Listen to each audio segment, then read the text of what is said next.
Señores, hola otra vez, bienvenidos. Bueno, después de unas largas conversaciones, Mariel y yo nos dimos cuenta, señores, de que teníamos demasiado tema pendiente, demasiada cosa, o sea, que queríamos compartir con ustedes. Entonces, denle la bienvenida a Mariel otra vez, que está aquí con nosotros, para recordarles un poquito a Mariel. Mariel es abogada, especialista en Derecho de las Tecnologías y nos acompaña desde Europa. ¿En qué ciudad que tú estás, Mariel? Recuérdanos otra vez. En Riga, en Letonia, actualmente. En Letonia. Sí, porque tú primero estabas en Tallinn, ¿verdad? Y ahora tú estás en Letonia. Bueno, muy lejos. Pero nada, Mariel, hoy vamos a hablar entonces de AI, inteligencia artificial. Vamos a hablar un poco de la regulación, de la regulación que ya existe con un poquito más de forma que la de la Unión Europea. Y vamos a hacer un trabajito comparado con la regulación que hay en Estados Unidos ahora mismo. Pero antes de entrar a fondo con eso, Mariel, háblanos un poco de lo que es la inteligencia artificial y cuáles son como los challenges que tenemos ahora mismo a nivel regulatorio. Gracias, Alejandra, por esa presentación. Yo feliz, yo puedo hablar en temas de tecnología. Bueno, tú tendrás que callarme. Pero inteligencia artificial está bastante en boga. Todo el mundo desde que surgió ChatGPT, parece que el mundo abrió los ojos y dijo, wow, tenemos inteligencia artificial. Pero realmente hay más usos, o la inteligencia artificial abarca más tecnologías y usos de los que se ven con ChatGPT. Por ejemplo, los vehículos autónomos se basan en utilizar inteligencia artificial para que, bueno, en algún momento los carros terminen manejando por nosotros. También hoy en día se utiliza la inteligencia artificial junto con la robótica, y se está hablando de robots quirúrgicos que podrían hacer cirugía sin necesidad de que esté un doctor presente. Ujú. Em, bueno, y en el sistema financiero se utiliza la inteligencia artificial también para detectar, por ejemplo, patrones anómalos y prevenir fraude. Pero funciones hay en cada ámbito posible, desde la predicción meteorológica hasta en los videojuegos. Se está utilizando inteligencia artificial para crear eh, eh, caracteres y mundos virtuales. Así que eso es un segue para lo que viene siendo cómo definimos entonces inteligencia artificial. Eso es una de las Pero principales, sí, ¿verdad? sí, Mariel, te iba a decir que eso que tú mencionas de que ChatGPT fue como que nos abrió los ojos con que existe la inteligencia artificial real, es una realidad porque si nos fijamos en lo que son los programas de preparación a nivel regulatorio, empezaron desde el 2018. O sea y nosotros ahora, con el boom de ChatGPT, o sea, 5 años después, es como que ahora es que el tema está en boga, pero realmente es algo que lleva un tiempo ya desarrollándose, lleva un tiempo en conversación en la palestra y que tiene ya cierta forma, o sea, no es algo tan desconocido, vamos a decir. Sí, bien, bien como tú dices, y lo que quería decir ahora es que esto nos trae el primer, vamos a decir, dilema o problema en cuanto a regular ese tipo de tecnología, y es, ¿qué es inteligencia artificial al final? El término en sí está tratando de indicarnos, o como que quiere decirnos que es cuando un sistema, una máquina, esencialmente es tan inteligente como nosotros los seres humanos. Pero, ¿qué es eso en la práctica? Fíjate. Se está hablando, o sea, tenemos código, o solamente son códigos y programas de código o software, o hay muchísimos otros factores que están conectados que van dentro de lo que conforma un sistema de inteligencia artificial. Entonces, la inteligencia artificial tiene mucha amplitud y mucha diversidad. O sea, abarca desde ese código, ese software, hasta en eventos externos como robots o físicos robots que toman datos que luego son utilizados por esos sistemas de inteligencia artificial, y entonces todo eso está conectado. Y aparte, esto evoluciona constantemente. Salió ChatGPT y todo el mundo, wow, pero de inteligencia artificial se viene hablando hace 20 años, o sea, esto no es nuevo. Lo que pasa es que ha evolucionado hasta cierto punto, la tecnología ha evolucionado hasta cierto punto que ahora nos encontramos con este tipo nuevo de inteligencia artificial. Ahora, hay otros elementos de la inteligencia artificial que hacen, o otros problemas que hacen difícil su regulación. Uno de ellos es conocido en el mundo académico como el black box problem, o el problema de la caja negra, que significa que los algoritmos de inteligencia artificial cada vez se van volviendo más complejos.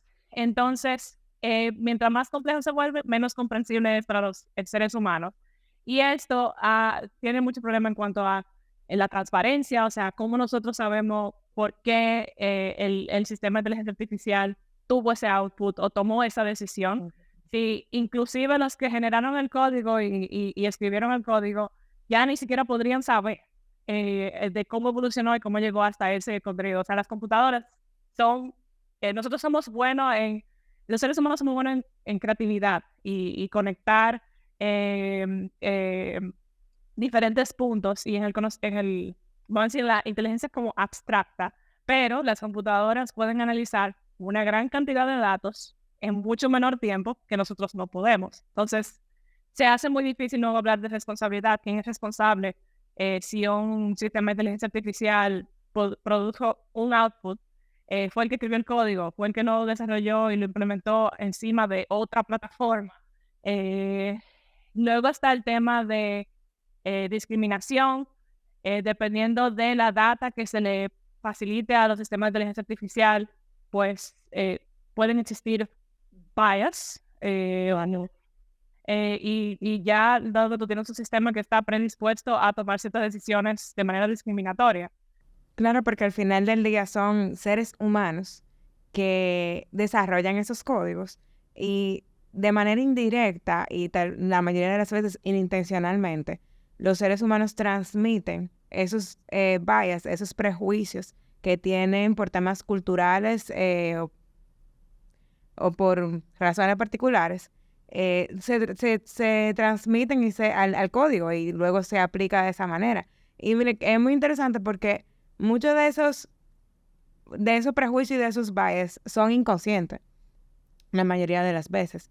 Sí existe siempre el riesgo de que pueda venir alguna persona que implemente algún algoritmo discriminatorio de una manera intencional, y en ese caso también el tema de la responsabilidad es mucho más sencillo porque ya recae sobre esa persona particularmente, pero la complejidad viene a nivel regulatorio cuando tú tienes esas discriminaciones que se dan de manera inintencional y que a veces vienen arraigadas de lo que es o la solicitud de un cliente o de la mano de lo que es la visión corporativa de una empresa, y ahí ya, o sea, no se sabe. Eso no, o sea, se va volviendo cada vez más y más complejo identificar sobre quién recae la responsabilidad. Tú bien lo dices, y es que hoy en día también todo el mundo, tú puedes utilizar el API o la API de ChatGPT e implementarlo encima de tu propia plataforma, que puede ser que no tenga nada que ver. Y entonces, yo tengo mi plataforma, el usuario se relaciona con mi plataforma, no tiene ni idea de que yo uso ChatGPT para generar cierto contenido o para hacer cualquier función ahí. ¿Cómo sabremos quién fue que cometió el error, en base a qué información? Se vuelve más complejo a medida que la tecnología se va implementando más y más en diferentes usos y en diferentes aplicaciones. Pero sí, yo podría seguir hablando los 30 minutos de ese podcast sobre distintos otros problemas que hay de propiedad intelectual, de cómo proteger los derechos de autor, la falta de transparencia y cómo se van a generar ahora todos los deepfakes, o sea, imágenes que parecen realidad, cómo entonces nosotros preparamos a la sociedad a no dejarse influenciar por cosas que realmente están generadas por una máquina y no son facts. Entonces, sí, en general, la inteligencia artificial tiene bastante uso, es algo bastante innovador, va a resolver muchos problemas, pero tiene un cierto nivel de complejidad, que luego vamos a ver cómo eso se ha ido o se ha tratado de resolver a nivel regulatorio.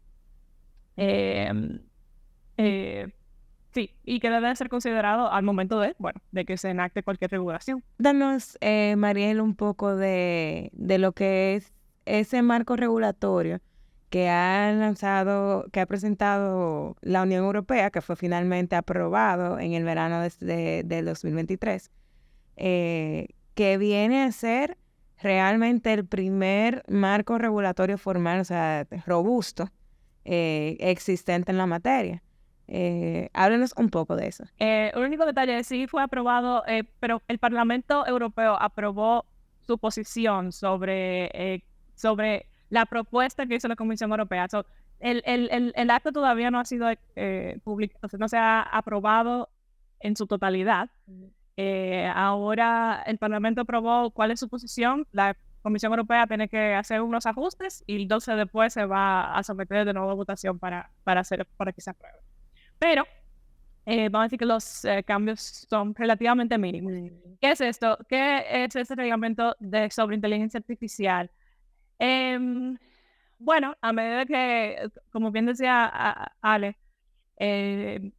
ya son varios años. Entonces, desde el 2019 que se viene hablando de esta regulación de inteligencia artificial en la Unión Europea, han pasado varios años desde tratar de recibir todo el feedback del sector público, del sector privado. Y bueno, y ahora es que por fin se está hablando de algo mucho más concreto. Y es de una regulación que se aplicaría directamente en la Unión Europea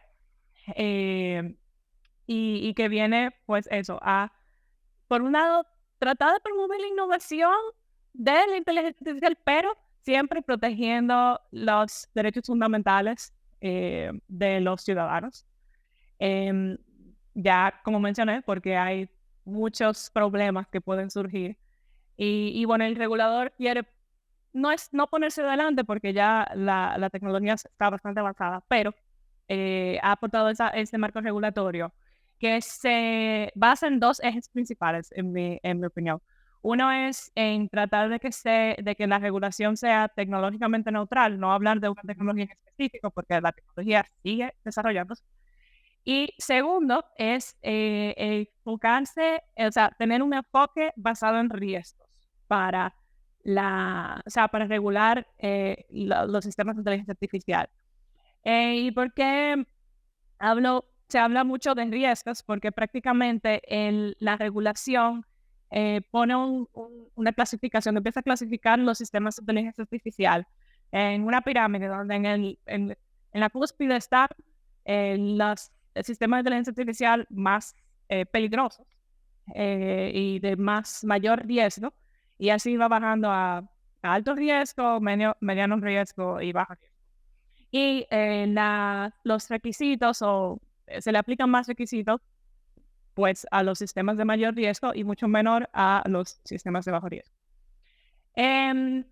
Ahora, que aquí es donde se ha dado todo el debate prácticamente de, definir lo que es el sistema de inteligencia artificial, como ya mencioné anteriormente, pero en el otro lado está cómo clasificar realmente que cuando un sistema de inteligencia artificial va en una categoría u otra. Dentro de los sistemas que están completamente prohibidos, porque se consideran que su naturaleza es muy peligrosa o inaceptable, están, por ejemplo, los sistemas que buscan manipular el comportamiento o los sistemas de puntuación social masiva. Creo solamente en China existe en la práctica.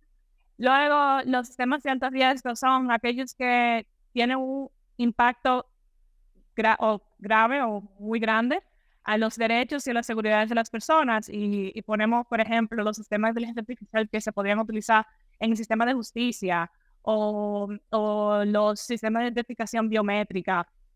Luego están los sistemas de riesgo limitado, que no se consideran de alto riesgo, pero igual están sujetos a ciertas regulaciones. Y luego bajo riesgo, que prácticamente no están sujetos a mucho cumplimiento, pero sí como base tratan de poner ciertos requisitos en cuanto a transparencia. Por ejemplo, dejar saber a los usuarios que un sistema de inteligencia artificial está tomando esta decisión o que el output es de un sistema de inteligencia artificial. Entonces, ¿cuáles son las... ¿qué les toca hacer entonces? Bueno, los sistemas prohibidos están prohibidos. No se puede generar ningún sistema de inteligencia artificial peligroso o inaceptable. Luego, los de alto riesgo están sometidos a evaluaciones de riesgo que tienen que hacer antes de desarrollar o incluso poner en el mercado estos sistemas de inteligencia artificial. Tienen que hacer auditorías de terceros independientes para garantizar que el sistema está conforme con las regulaciones. Se habla incluso de que el regulador podría incluso tener acceso o pedir acceso al código fuente y a los sistemas de data que se están utilizando, que se van a utilizar, o la lógica que se va a utilizar para ese sistema en particular.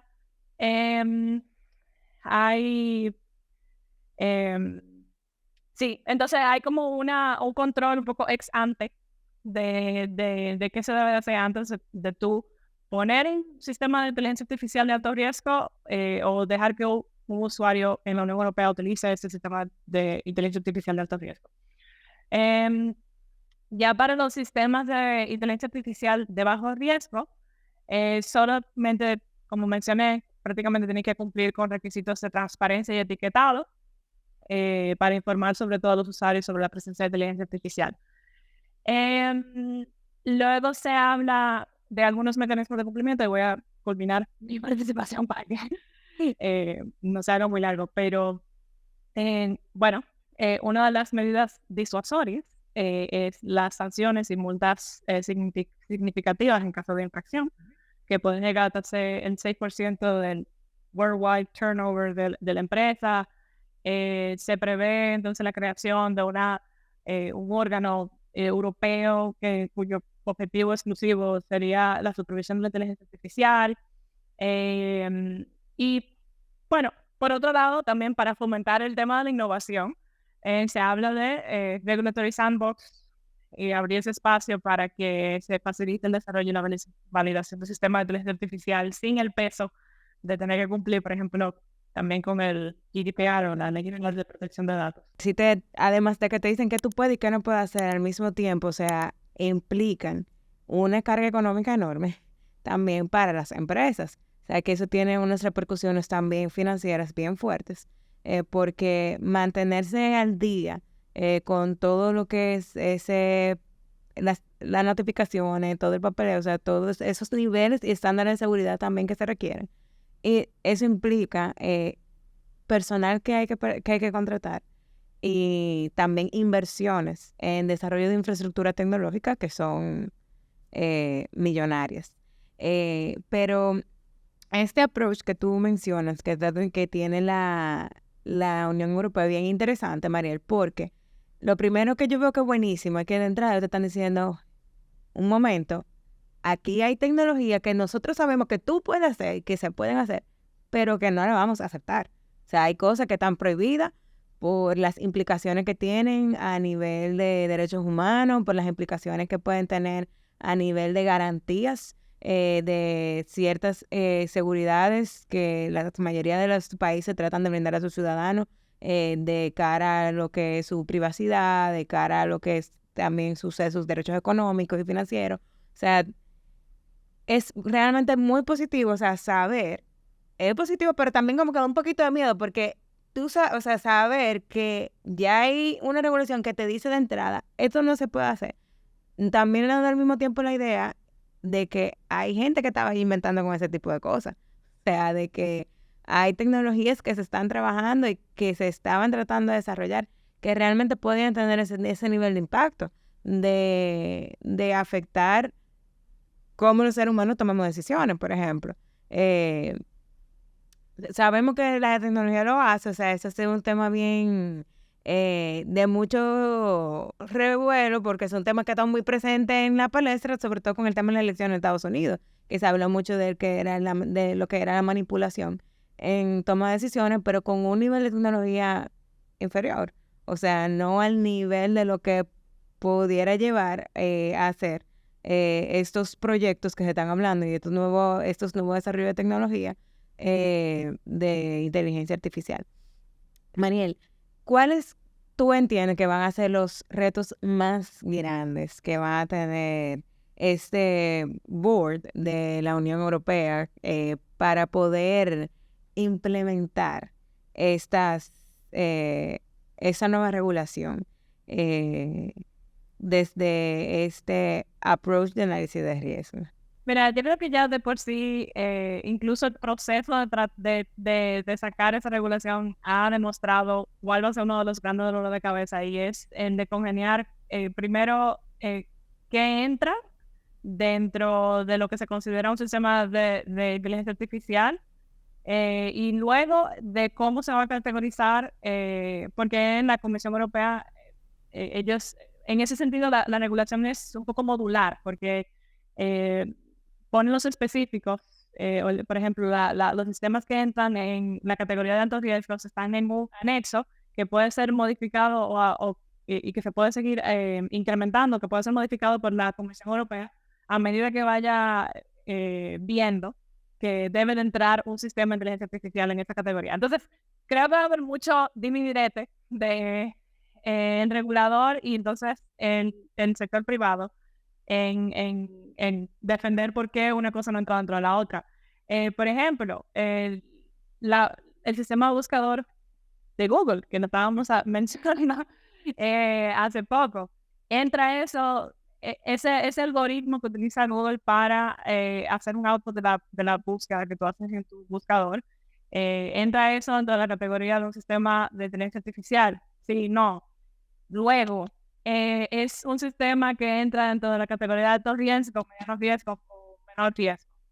Entonces hay algunos temas aquí. Luego, ha sido muy interesante también ver cómo en la Unión Europea se permite también a los sectores hacia terceros poner opiniones sobre la regulación en sí. Y han surgido bastantes organismos, por ejemplo, ONGs, que han hablado de cómo todavía la regulación tal vez no es ni suficiente, porque no se le da, por ejemplo, un espacio directamente al consumidor para poder quejarse o crear una acción o buscar algún tipo de redress, o sea, de darle, por ejemplo, la oportunidad al consumidor a que se defienda o que tenga un canal para hacer eso, que no sea directamente ir a donde la entidad privada.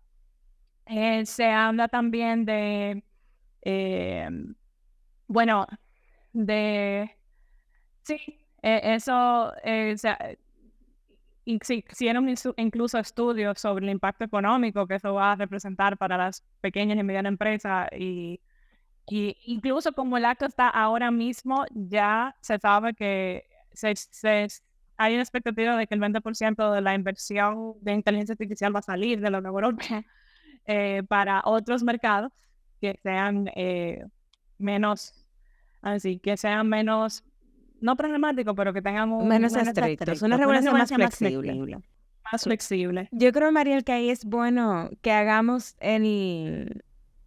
la distinción sobre, para los que no son abogados, en los diferentes sistemas de regulación. O sea, en el caso de la Unión Europea, como es un país de codificado, como nosotros, de derecho codificado, nosotros, igual que la República Dominicana, que tenemos que hacer una regulación post-ante, o sea, regulamos antes de que se pueda hacer abiertamente la acción. No es que está prohibido totalmente, porque existen otras libertades que nos permiten desarrollar ciertos tipos de negocios y ciertas actividades. Sin embargo, para las ciertas áreas, por ejemplo, para que exista un crimen, para que exista una falta, para que haya algún tipo de delito o para que se violente la ley, nosotros tenemos que tener algo ya escrito, una ley codificada que lo tipifique. Entonces es muy bueno, Mariel, eso que tú mencionaste, esa iniciativa que tuvo la Unión Europea de dejar ciertos temas por anexo, porque esos temas que son realmente que varían muy rápido, eso da la oportunidad realmente de que mientras vaya avanzando la tecnología, se pueda ir modificando esos temas y se puedan ir incluyendo esos cambios. Está buenísimo. Y sí, definitivamente, o sea, puede que pase ese éxodo y veremos a dónde van a ir. Me imagino que irán tal vez a países del Common Law, que tienen regulación posterior. O sea, que tienen un alcance distinto, que el alcance es que tú puedes hacer y después de que pase el problema, entonces nosotros regulamos. Como decimos aquí coloquialmente, ellos ponen el candado después que les roban. Entonces, ahora, solamente muy brevemente mencionar que esta regulación también prevé como el GDPR, o la Ley de Protección de Datos, una aplicación un poco extraterritorial de la Unión Europea. O sea, aplicaría, si yo creo un sistema de inteligencia artificial en Estados Unidos o en República Dominicana, donde generalmente no me aplica la regulación de la Unión Europea, pero yo voy a permitir que se use en la Unión Europea o incluso se hable de que el output que ese sistema genere se vaya a utilizar en la Unión Europea, aplica. Entonces tiene un alcance extraterritorial que tienen que tomar en cuenta las empresas, sobre todo si quieren entrar al mercado, que tienen ese riesgo. Sí. Bueno, Mariel, aquí entonces nos estamos quedando con un temita pendiente porque ya, o sea, ahora lo que tú estás mencionando es que puede que se dé un éxodo, ¿cierto? Entonces, no vamos a tener que sentar otra vez porque vamos ahí, yo creo que quedan esas dudas de cuáles pudieran ser esas posibles jurisdicciones donde se puedan ir estas empresas que están desarrollando este tipo de tecnología. Definitivamente, como ustedes entenderán, o sea, Estados Unidos siempre es una opción, pero Estados Unidos tiene su pro y su contra por el nivel de rigidez y también por lo también positivo, que son bien fuertes, que muchas veces las compañías tratan de salirse de esos territorios, pero... Yo también diría que una de las cosas que es pro en la Unión Europea y en contra en Estados Unidos es también la fragmentación regulatoria, porque entonces tú tienes estados que están regulando de una forma, Sí. y estados que están regulando de otra. Al menos en la Unión Europea tú tienes cierta... Es uniforme. cierta uniformidad.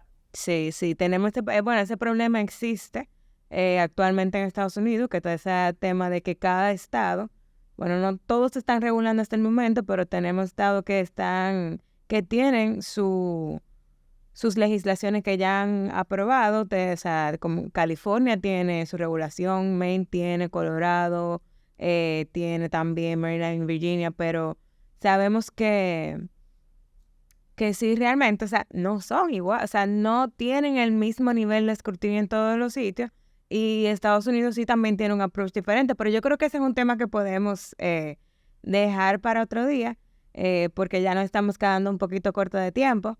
Y nada, Mariel, o sea, nuevamente, muchísimas gracias por acompañarnos, gracias por toda esta información de tanto valor que nos traes. Nos pueden dejar su comentario abajo, síganos, denos like, compartan este video. Y nada, gracias otra vez, Mariel. Y miren, acostúmbrense a Mariel, a su voz, a su cara, a su sonrisa, porque Mariel va a ser frecuente aquí con nosotros. Y nada, gracias otra vez. Gracias, Alexandra. Gracias a ti por darme el espacio para yo hablar como una gallareta sobre temas que a mí me apasionan. O sea que gracias de verdad. Y señores, cualquier pregunta que tengan que no hayamos abordado también el día de hoy, o sea, no tengan o sea, no lo piensen dos veces, dejen su mensaje, escríbanos por DM y manden un correíto como ustedes quieran, como se les sea más cómodo, que a nosotros nos encantan estos temas, nosotros podemos durar 2, 3, 4 horas hablando sobre esto, y si también les interesa venir y sentarse con nosotros, hablar sobre el tema, cualquier día también, igual nos escriben. Muchísimas gracias por su atención, que tengan un feliz resto del día.